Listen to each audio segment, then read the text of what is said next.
Good day guys, so for today's video, papalitan ko tong flex ng EOS M2 ko. So, ayan, hindi siya gumagana. So, kakalasin ko siya.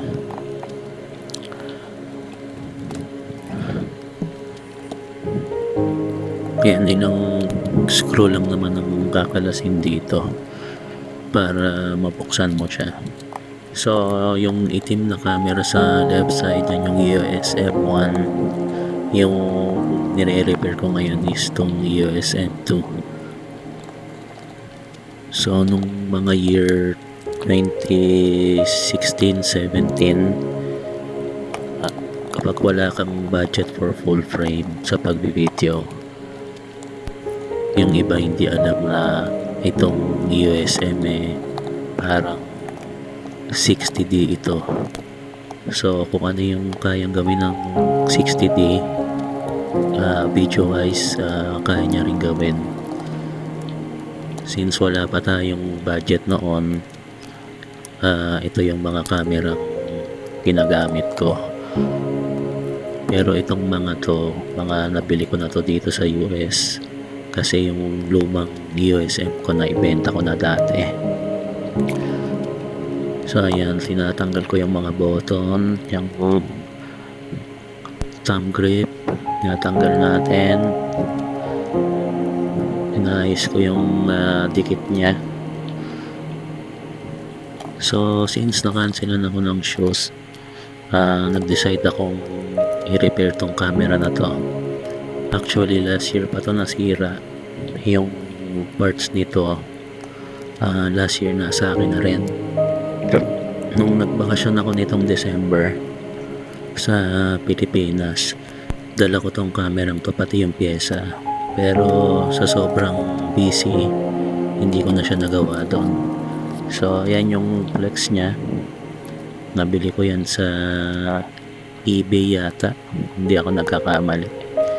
Mura lang yan, parang mga $7 lang yan. So ayan, naghahanap ako ng pantikit tsaka yung pangtanggal ng mga plastic, kasi kailangan mo siyang kutkutin yung mga plastic dyan para mahiwalay mo yung button dun sa flex. So ayun na nga, sa sobrang kabisihan natin sa Pilipinas, hindi ko na to nagawa, hindi ko rin yan nagamit. Ayan, naglagay ako ng electric fan kasi medyo pinagpapawisan yung kamay ko. Tapos konting kutkot lang, ayan, paghihiwalay ko na yung dalawa.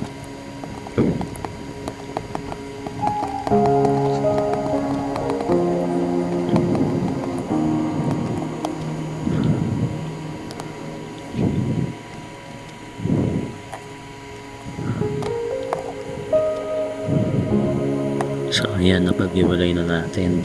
So unti-unti ko tinatanggal yung mga buttons niya para matanggal ko tong flex, kasi naputol yung flex nito. Nung una may certain button na hindi gumagana, tapos nung binuksan ko siya nakita ko may punit yung flex niya. Puti, mura na lang to. Dati meron akong EOS M na may ganito ring problema, hindi ko na siya nagawa dahil wala namang binibentang flex ton. So ito na yung flex natin na bago. Ayan, idikit ko na yan dito.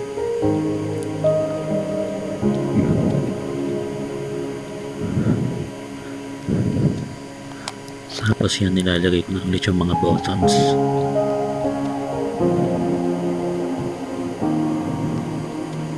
Ayan, problema ko itong glue na gamit ko, para siyang rugby, so hindi siya tumitigas.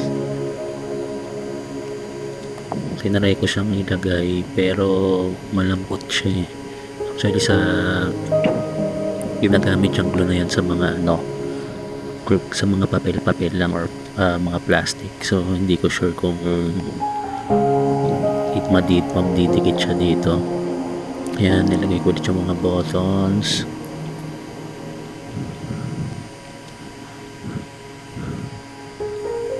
Tsaka itong rosary dial niya, ilagay ko na rin. Medyo nalito ako sa orientation pero na-figure out ko din siya. Ang pinakamahalaga niya yung button sa gitna. Pag hindi mo siya naitikit ang maayos sa likod, maaari siyang matanggal. So ginawa ko dito, nilagyan ko siya ng glue, pero parang hindi siya matibay. So kinuha ko yung kandila ko. Mamaya ko makikita nyo, kinuha ko yung kandila ko dyan, tapos yung mga kinutput kong plastic nilusaw ko para dumikit ulit dun sa mga paa niya sa likod.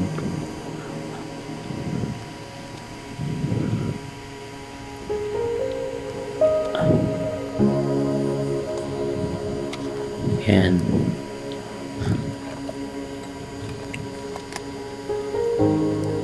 Iniinitan ko yung screwdriver ko, tapos nilulusaw ko yung plastic sa likod niya. Sana lang matibay to, pero if ever makalas man, baka buksan ko ulit, tapos lagyan ko na ng super glue or yung parang mga mighty band. Yan button lang naman sa gitna ang mahalaga, the rest naiipit naman siya nung housing ng camera. Yan.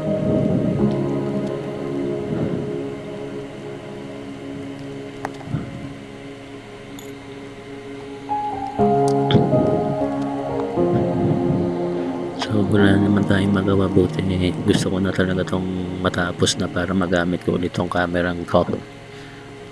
Mahilig kasi ako sa mga lumang camera ngayon Ayokong gamitin yung mga full frame nating Sony kasi feeling ko pag yun ang gamit ko parang nag-work pa rin ako. Kaya bumili ulit ako ng USM para gamitin ko pang personal. Tsaka maliit din kasi siya, madaling bitbitin. So ayan, minamount ko na siya ulit dun sa housing niya. Medyo nahirapan lang ako sa mga buttons, hindi siya pumapasok ng maigi.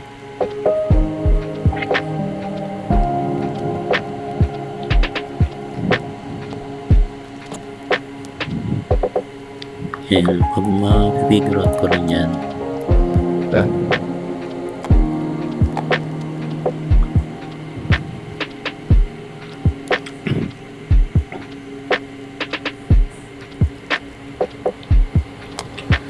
Pinulas ko siya ulit. Inayos ko yung pagkakamount niya kasi nakalubog pa rin yung mga buttons.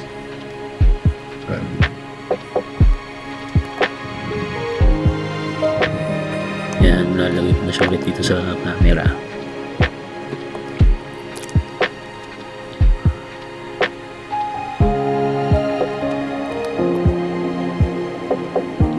So ayan, nalagay ko na ulit yung flex.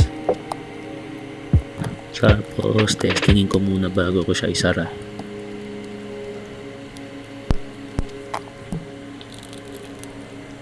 Yan, gumagana na yung mga buttons.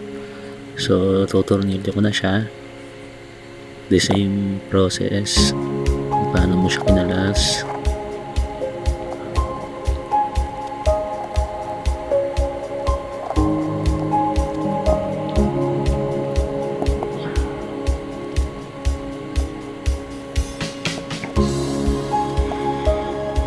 Ingatan nyo lang maigi kasi may maiksi at saka may mahabang screw. Yan. So itong USM to, ito yung favorite kong color, no? Kasi kulay blue siya. Tapos yung gilid niya brown. So nabili ko lang to dito sa marketplace dito.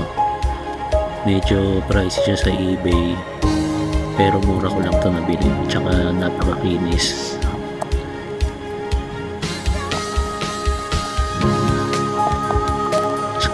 Masasara ko na.